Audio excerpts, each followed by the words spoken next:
Hello homeschool moms, and welcome back to another Homeschool Q&A video. My name is Janelle Knutson and I am a homeschooling mom to 7 children, and this is my 15th year homeschooling, and I make homeschool Q&A videos every Friday right here on my channel. So make sure to subscribe and to leave your homeschooling questions down in the comments below. In this video, I'm going to be answering a long list of questions that you guys have left me. You have left a lot of great questions. I'm going to try to get through as many as possible in about 20 minutes. I don't want this video to be longer than 20 minutes because I know your time is precious. But what I don't get to, I will get to the next week or the next one after that. So make sure to check back to see if I answer your question in upcoming videos. All right, we're going to jump in and go ahead and get started. The first question is, do you have set school hours or work with everyone as you can throughout the day?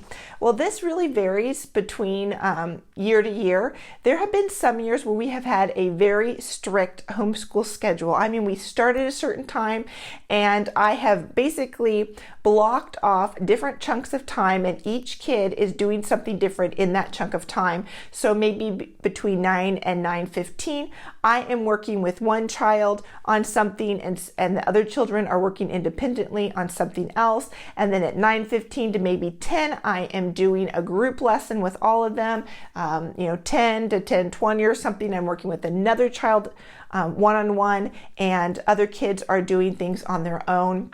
And during that season where we had a really strict schedule, I had older kids watching younger ones and playing with them and taking care of the baby, just so that we could all work together to get schoolwork accomplished. I shared that schedule on my blog a couple years ago, so I will leave a link to that down below if you're curious about how that worked for us and having a really set schedule.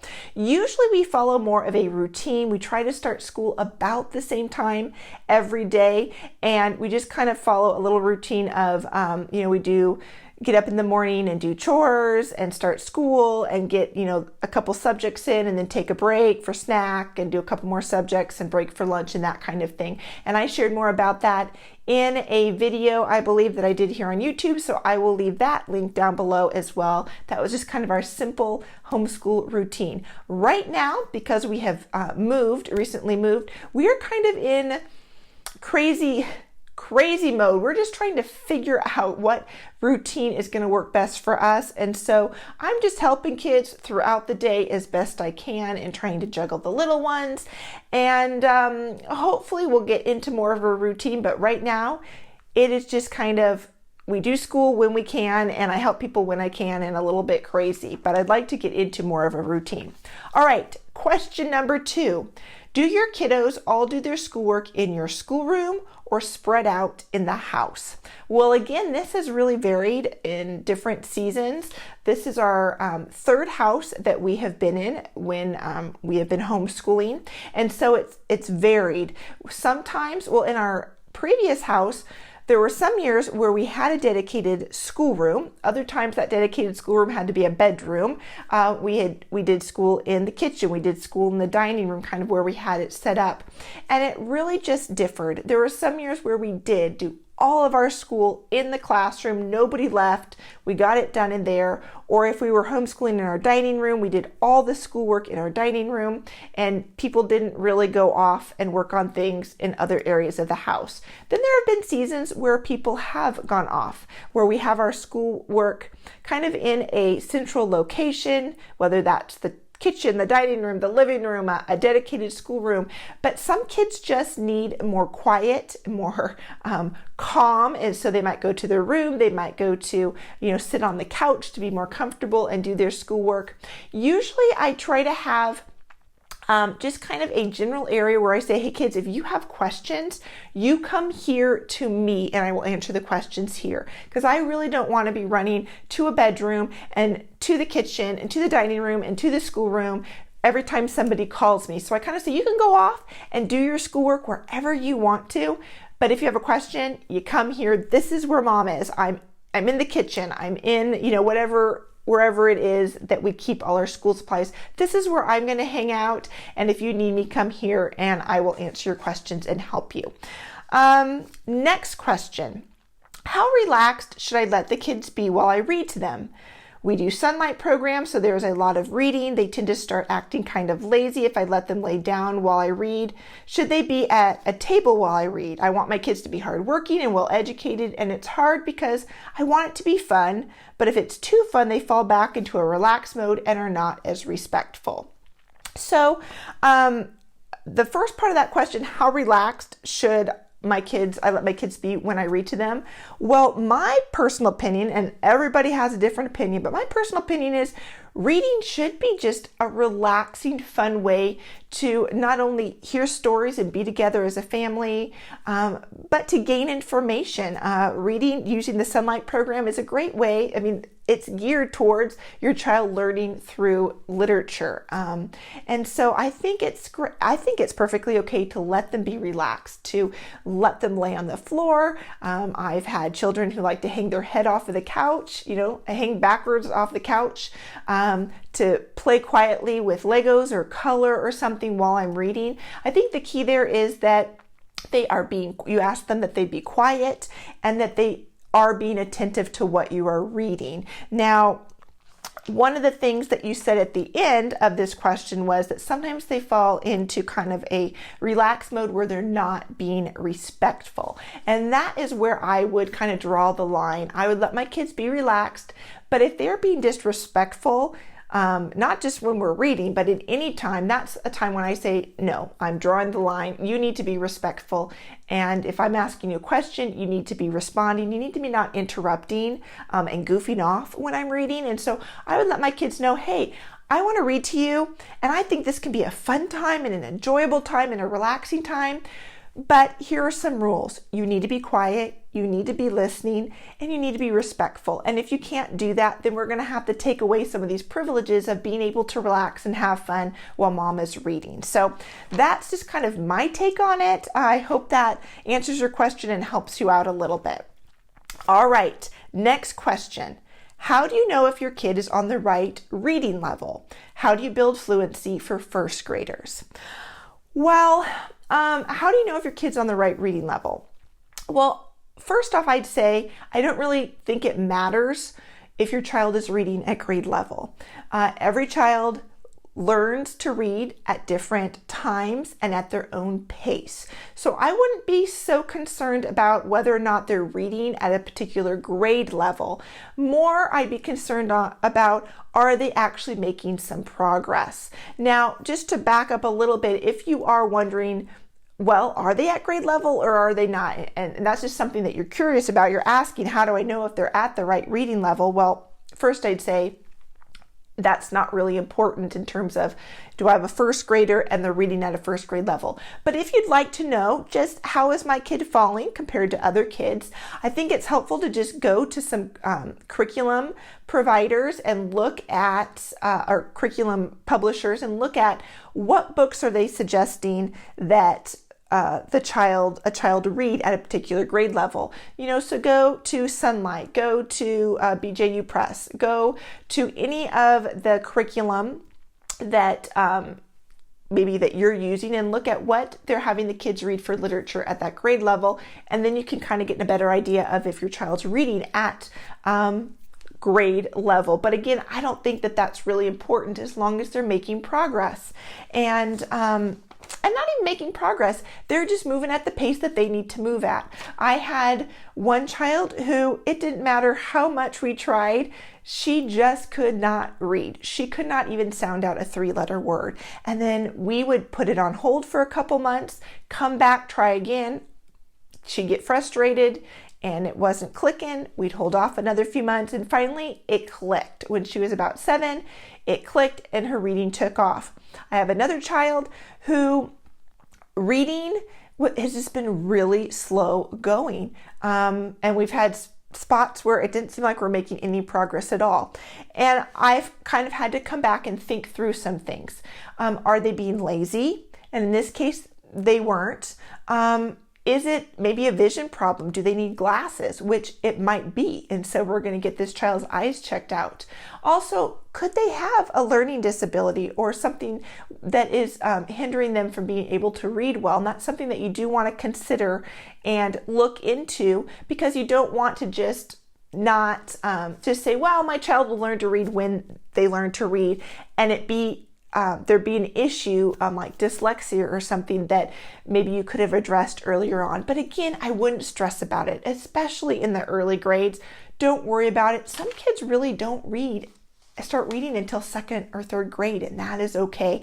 But kind of keep that in the back of your mind. Could there be a learning struggle that they're having? Could it be their vision, they need glasses, or are they being lazy? And then you'd want to address that as well.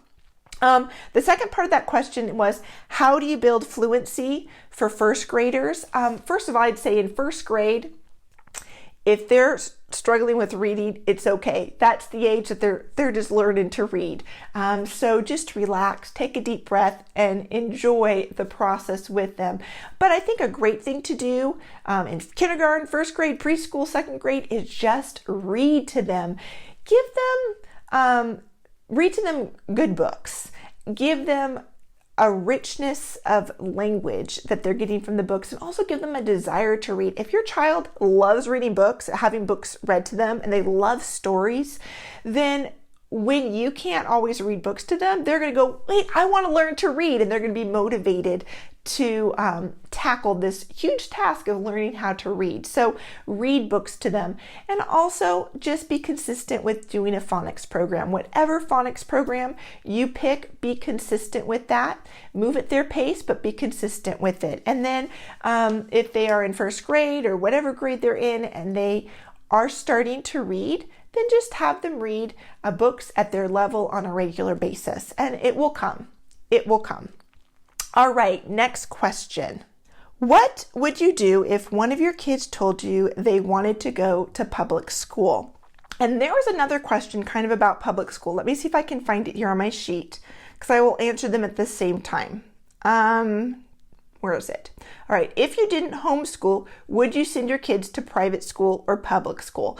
So let me answer that one first. Would I send my kids to private or public school? And then I'll go back and answer the question about what would I do if I had a child who said they wanted to go to public school. All right. I'm going to tackle this, and I pray I do not offend anyone in it, because this really question is geared towards me. These two people are asking, what would I do? And that is just what it is. This is what I would do, what my husband and I have decided to do. When it comes to whether or not we would send our kids to a private school or public school, I think for all of us, our answer is going to depend on why we're homeschooling. Why are you homeschooling? If you're homeschooling for reason X, whatever that is, and your child that reason could be met in public school or private school, then obviously you would consider public or private school as an option. For my husband and I, we homeschool really for two main reasons. Number one, it is my conviction and my husband's conviction that as believers, as Christians, to be faithful parents, we need to give our kids a Christian education. We need them to be learning knowledge through the lens of a Christian worldview. That we want them to be learning truth, truth that is based on God's word. We want everything that they are learning for them to hold up into the light of God's word. And so we really think that it is important, and to be faithful parents for us, that we need to give our kids a Christian education. So right there, that rules out public school. We would not send our kids to public school because they could not get a Christian education in a public school. We also would not send our kids to some other form of school like a Muslim school, because obviously they would not be getting a Christian education at a Muslim school. So that public school is ruled out right there. The second reason that we homeschool our kids is because we feel like as parents that we are called to be the primary disciplers of our children. And we feel like the best way for us to disciple our children is to be with them. I mean, that's what discipleship is all about. The disciples followed Jesus and did life with him, and they watched him day in and day out. And so that's what we feel like is the best way to disciple our children, is to be home with them. Well, if we sent them to a private school, we are not with them very often, and so it would minimize the amount of time that we had to pour into their lives. So for us, public school is not an option because first and foremost, we want our kids to have a Christian education. Private school is always an option for us in terms of we don't know what life is going to throw at us, or I should say what the Lord in His sovereignty has planned for us in the future, what trials we're going to face. So we're not going to say absolutely never, we'll never send our kids to a Christian private school. But we still think that if we were struggling as a family, we have had many struggles as a family. I've been on bed rest. We've had a lot of things, challenges where, yeah, the academics of homeschool has taken a back seat, but we felt like the discipleship that happened, the heart training, the real life experiences that happened during those seasons were worth continuing to homeschool and that they were a benefit to our children. So we wouldn't consider public school. That's off the table for us, but private school would be an option. But it's not one that we really consider, except on days when I am so overwhelmed and so done with homeschooling. It's like, please, can we send them to private school? But, then my husband reminds me of why we're doing what we're doing, and we're back to homeschooling again. So now, what would I do if one of my kids said, hey, Mom, I really want to go to public school, or for that matter, I want to go to a private school? I would sit down with them and first say, well, public school is not an option. But I would sit down with them and just share with them our heart, my husband and my heart for homeschooling them, and let them know why we're homeschooling them. I think that sometimes just helps when kids realize, oh, that's why we're doing this? Oh, okay. So I would share with them why we are homeschooling. I would also sit down and try to get to the heart of why they want to go to public school or private school. If they are wanting, for example, as we dig through and talk with them about it, if it looks like they want to go to public school or private school because they want more social time, they miss being with peers and they want to interact with their peers and hang out more, well, then maybe we can talk with them about, hey, let's brainstorm some ways that we can have more social opportunities for you while we continue to homeschool. And so brainstorm some ideas that maybe would help them meet that need of why they want, they want to go to public school because they want more social time. How can we provide that for them in the homeschool environment? If we have maybe dig down into their heart, we find out they want to go to public school because they don't like being with us and they don't want to listen to us and they don't want to have instruction from us. Okay, well, that's a heart issue. That is defiance. That is rebellion. And I don't think sending my kids to public or private school to hang out with peers all day is going to help them. I think it's only going to hinder that heart issue that they have. So if my kid said, hey, I want to go to school in a different setting, we definitely sit down with them, share with them why we homeschool, try to get to the heart of why they want to go, follow a different school educational option, and see if we can work with them to brainstorm some ideas to make homeschooling, more enjoyable and meet their needs a little bit better. So hopefully that answers your question there. Okay, moving on. I think I have time for a few more. What's the best time to get chores or jurisdictions done where it won't hinder school time? I think that the best time that I have found for our family to get chores done is right after my kids do breakfast and get ready for the day, to do chores right before we start school. And I don't have them do all their chores for the day. I try to split the chores up. So I think right before school starts is a great time. Hey, get some chores done before we start the school day. Another time would be after lunch. You've already taken a break from school to have lunch. And so that's a great time to say, hey, do a couple chores, 1 or 2 chores before we jump back into finishing up the school day. Also, late afternoon, maybe before dinner or after dinner is another great time to try to get chores in so that they don't hinder or interrupt the school lesson. So hopefully that was helpful for you. All right, next one. I am back. The memory on my video was full, but I took care of that, and I think I have time for 2 more questions before we wrap this homeschool Q&A up for today. So let's see. I left off. All right. Is it hard to homeschool a middle schooler, and how can I motivate her to love school at home as she gets older?